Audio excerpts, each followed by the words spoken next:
Well, welcome to my YouTube channel. And today we'll be talking about godly courtship. And then what comes to mind is what is courtship? And there's a particular video we're about to watch by our daddy, Dr D.K Olukoya, about courtship. What you actually need to know about courtship. Who are those that should engage involved in courtship? What time what is the exact time for a man or a woman to engage in courtship? All these things are right in this video. And then one thing we need to understand about about godly family, godly home, happy home. Everything about family has a foundation.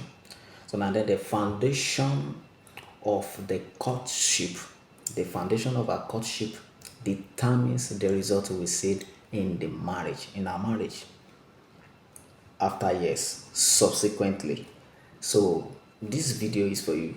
If you are already in a relationship and then you've not yet listened to this video, listen to what this man of God is saying about courtship. This is the high time for you to listen to those instructions. There are certain rules that you must imbibe for your courtship, especially for brothers and sisters. We don't just dabble into courtship and be like just like the way the world handles their courtship. No, a Christian courtship must be different. And then what it takes, you find all those things in this video. Just sit tight and then listen carefully to what Daddy will be telling us. What are these 34 laws of courtship? 1. Courtship must only begin after you have discovered the will of God in marriage. Courtship must only begin after you have discovered the will of God in marriage.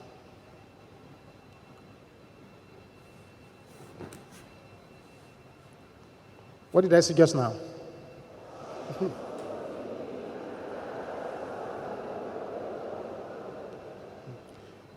Brothers, note that I did not say courtship must only begin when you have somebody who can do cat walking or elephant walking, as the case may be. I didn't say courtship must only begin when you got a lady with straight legs. Marrying a person because of beauty or handsomeness is like buying a house because of the paint. The paint will wear off. And where do we go from now? From there. The other time, I was humbled. I'm very worried. When they packaged one woman to me for prayer, she ran mad right at CMS bus stop in Lagos. She ran mad in the full glare of the people. But people who were intelligent quickly packaged her and brought her at the headquarters. When I saw her, the face looked familiar. I began to ask questions. I discovered that she was a former Miss Nigeria. I said, yes, I've seen this face before. So, former Miss Nigeria. In that state now, where she entered our office and she wanted to start to urinate inside the office. With the beauty, will any man want to marry her? No. So begin courtship only after you have discovered the will of God for you in marriage. Don't start courtship with anybody when God has not spoken. For God to speak to you, all that is required is that you move close to Him. He said, if you move close to me, I will move close to you. Everyone here in this gathering today, you are as close to God as you want to be. If you want to be closer to God now, begin to pray more, begin to read the Bible more, begin to pray in the Spirit more. You find that you become more spiritual, become more spiritual, become more spiritual, become more spiritual. And those who want to target high spiritual level, they are those who wake up in the middle of the night, pray for 30 minutes, 1 hour, and go back to sleep. Those kind of people, they're very strong. If you want to become a strong man in the Spirit, wake up in the middle of the night, maybe your sleep went off, or you went to the ladies, or you went to the toilet to ease yourself, come back, 20 minutes, 15 minutes, you pray again, go back to sleep. They are always very strong, such people. That's why I asked you to sing that song when I was going. Open my eyes, O Lord. Hallelujah.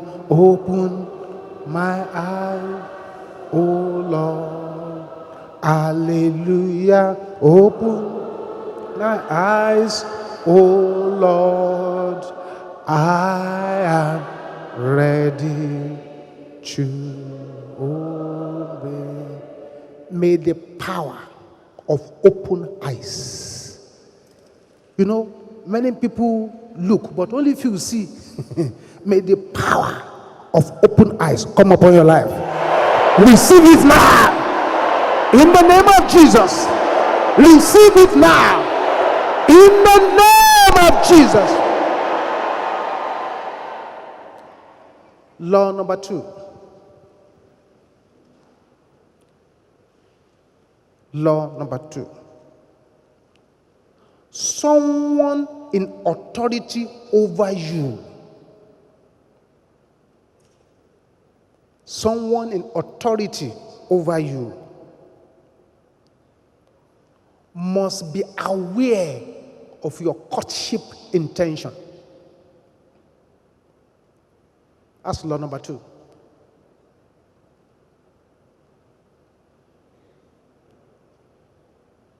Somebody in authority over you must be aware of your courtship intention.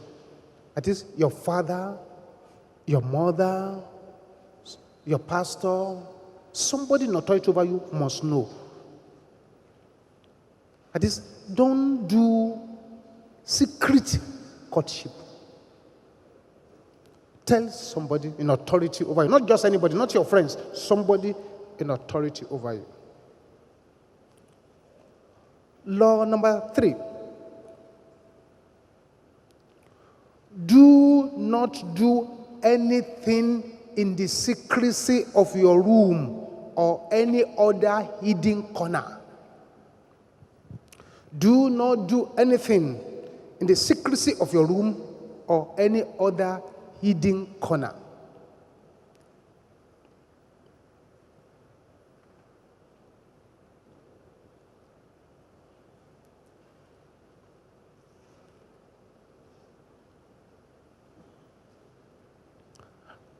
So if you are courting, if you are already breaking the law, then you are looking for trouble.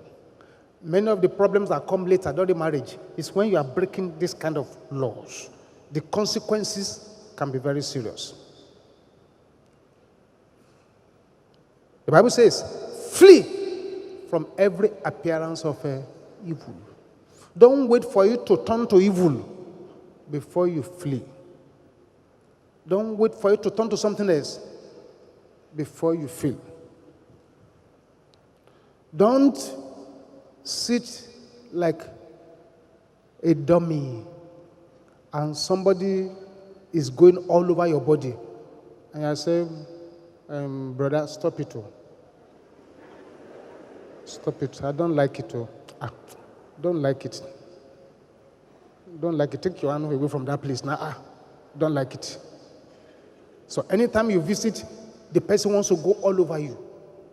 Or anytime you are in the presence of the person is saying, you call yourself a man. Show it now. Show it now.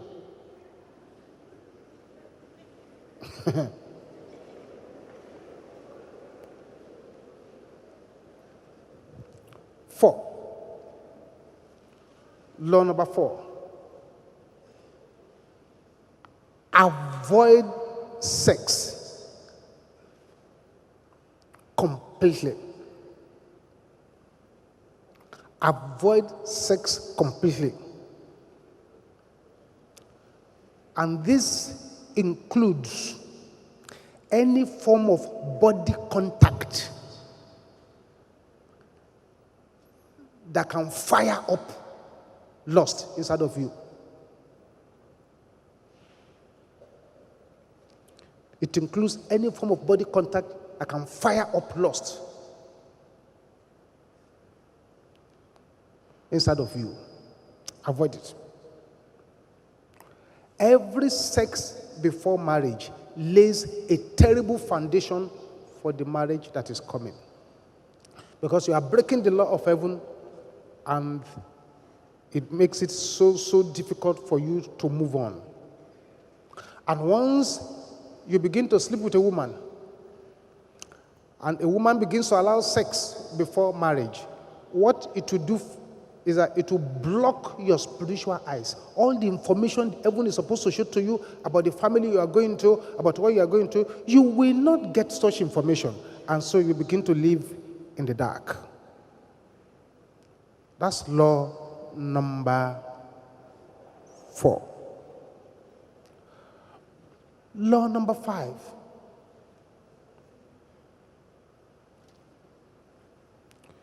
Withdraw from the relationship immediately you discover it is not God's will.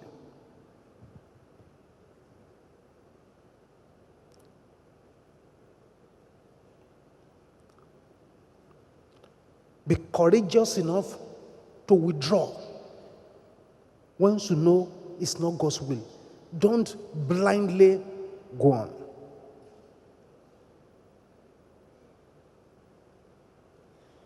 Withdraw.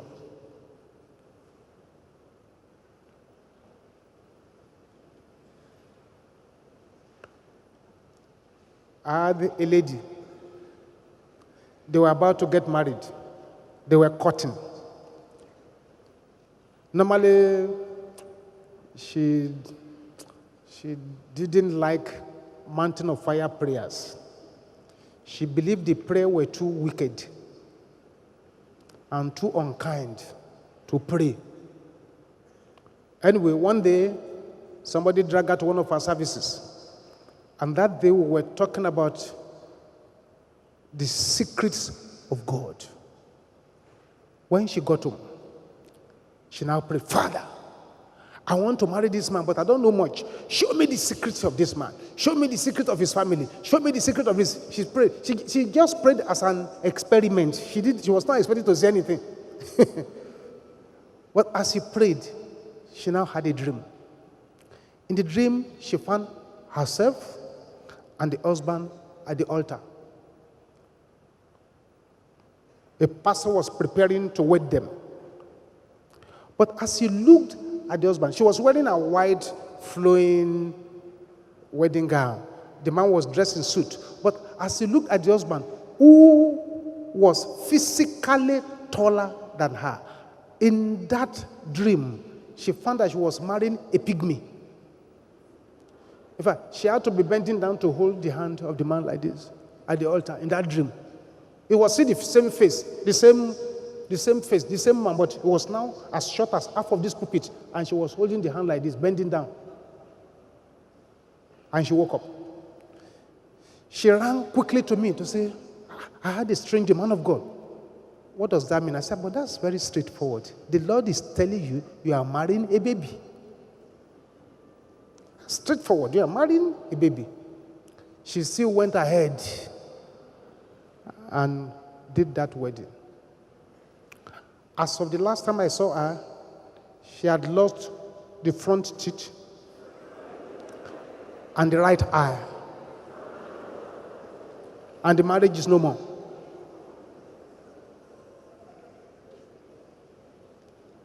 The time she was supposed to withdraw, she went on. 6.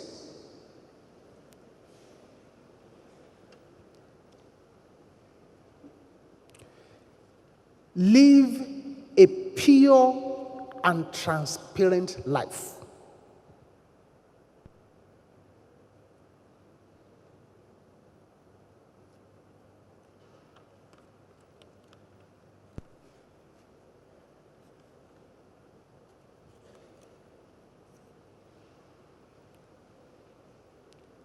7. Do not pretend in courtship. Don't pretend in courtship. That is, be yourself. Let your partner know the real you. Pretense is a dangerous game during courtship.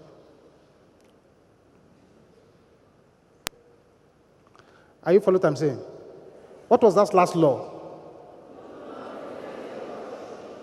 Say it again.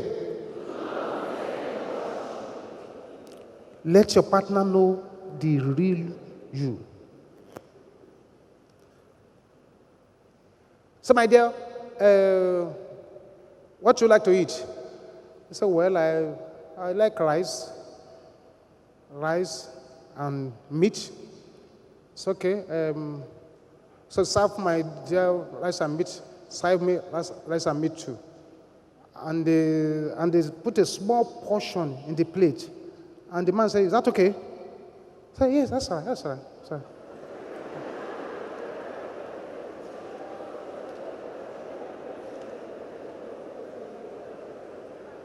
When under normal condition, that one that you say is all right, is just a warm up.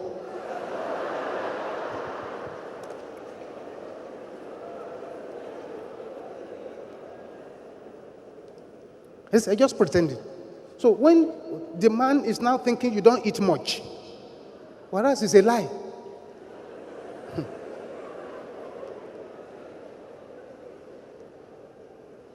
When you now get married and the plate is like this, I say, why? Pretense is dangerous. Be the real you.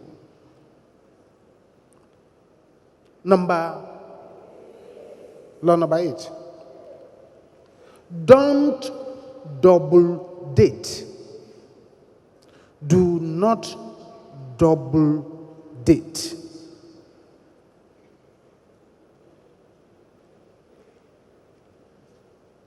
That is, don't be involved in 2 relationships at a time. Some believers do. It is a dangerous game. They call it extra tire. It's not extra tire, it's extra hellfire.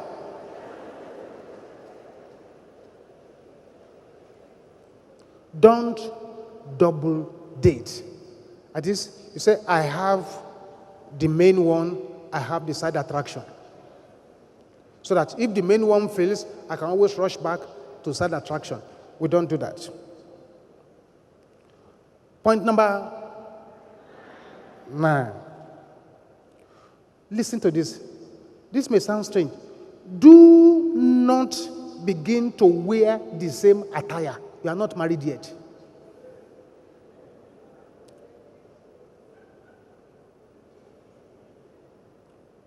Sisters, what did I say? Brothers, I found this. I just bought one for you. It's for both of us. Not them. You're not married yet. God forbid, if anything goes wrong, after you have been going around with your attire, people will say, look at you.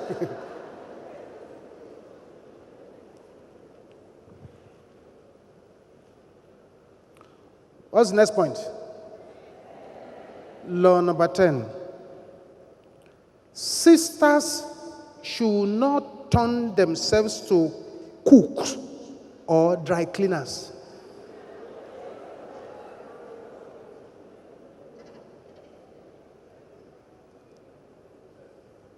What are you doing there? Say, I went to wash brother's clothes. Who asked you to go and wash clothes?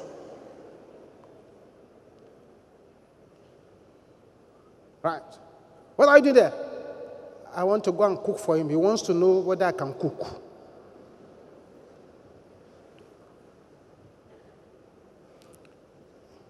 You are not expected to do that. If you visit the brother, you visit him as a guest. And this is what you really are. You are a guest. If he visits you, you can entertain him, but you never go to his own house to cook for him. Also avoid cooking in your own house and carrying it there as if you're a mobile caterer.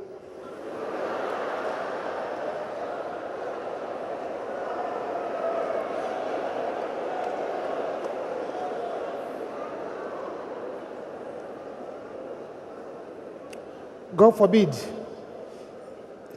if he eats that food and trouble starts,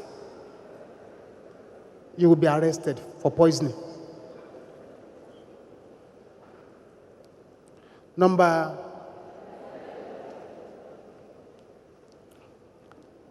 you must avoid secret courtship.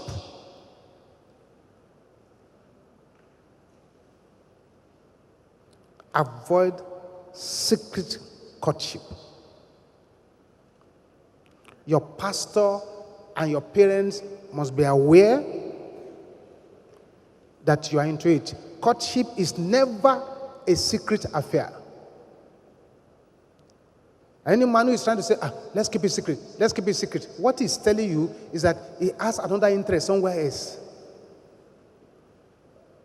Don't let them see us together. Don't let us see us together. You are walking on dangerous grounds. How many laws have you covered now? Number 12 now. Number 12. Never. 3 times I said it.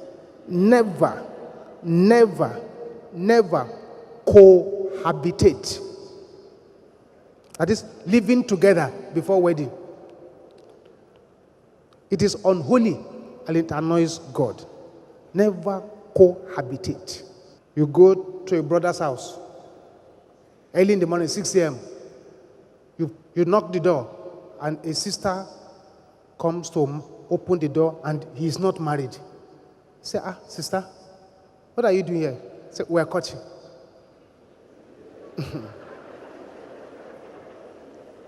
Is this where you are living now? The wedding is just 1 week to come. Our parents know we are here. No, it's annoying to the Almighty and you are breaking the laws of courtship. I pray that the Lord will help us in Jesus' name. And that you will not make mistakes.